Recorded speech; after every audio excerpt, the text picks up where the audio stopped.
Hey there everybody, welcome to another video and thank you for tuning in. This video is going to be about Tom and Jerry's best perks. Of course, it's going to really depend how you play Tom and Jerry, which determines the type of perk set that you're going to use. But we'll start off with his main perk.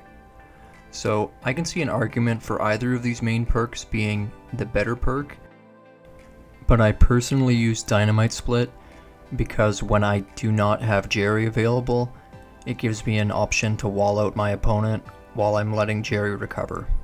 Especially in teams, it gives you an opportunity to overwhelm your opponent just through the sheer volume of projectiles.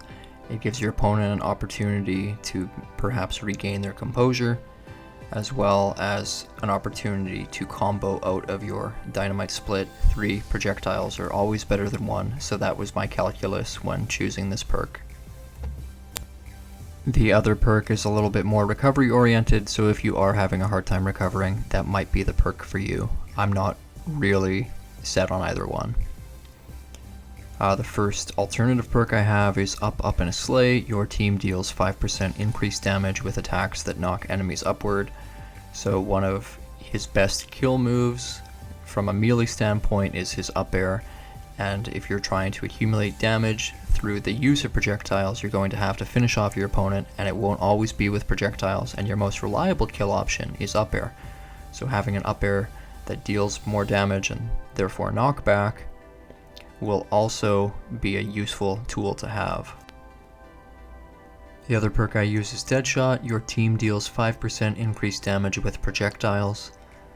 Tom and Jerry are going to be accumulating the majority of their damage through the use of projectiles, so it makes sense to give it a little bit more of a boost with this perk. Overall, pretty straightforward. Do more damage, end up getting more kills. Generally. And the final perk I'll be talking about is Make It Raindog. Your team receives 20% increased projectile speed. Tom and Jerry's projectiles are already pretty fast, the tennis balls for example, but having even faster projectiles makes it even easier to overwhelm your opponent. Generally speaking, as long as there's no trade-off for speed, it's always better to have more of it. And this doesn't do anything except add 20% to your projectile speed, so I see it as a necessity. And just for a second, we'll go back to the signature perk discussion that I was having at the beginning.